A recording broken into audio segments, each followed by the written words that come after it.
Penetapan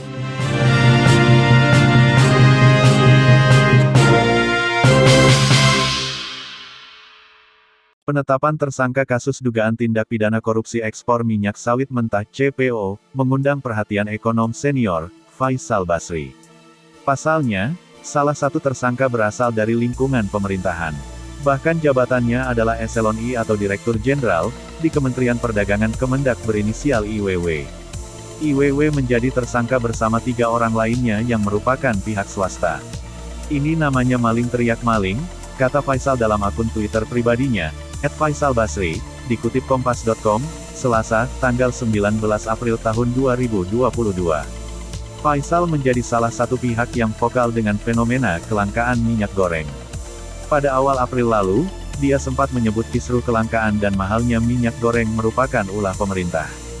Hal ini terjadi karena pembuat kebijakan menerapkan 2 harga minyak sawit mentah. 2 harga itu tercipta karena pemerintah mengenakan tarif pajak ke eksportir yang menjual CPO ke luar negeri. Di sisi lain, pemerintah tidak mengenakan pajak jika eksportir menjual CPO ke pabrik biodiesel.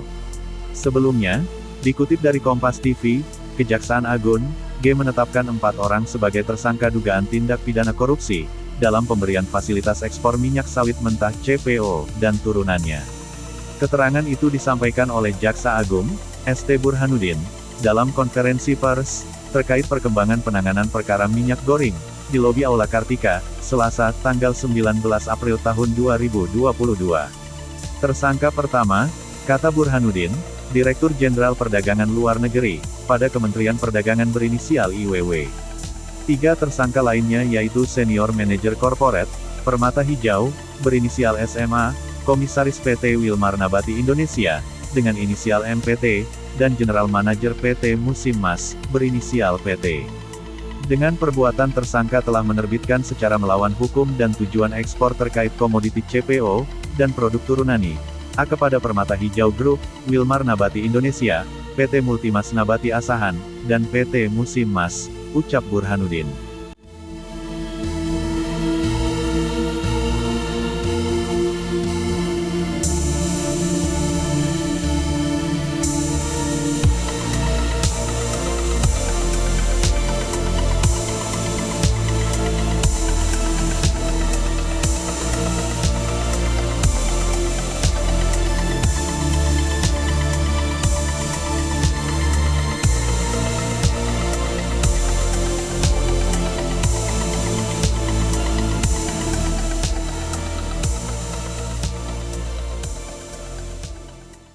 Terima kasih sudah nonton, jangan lupa like, subscribe, dan share ya!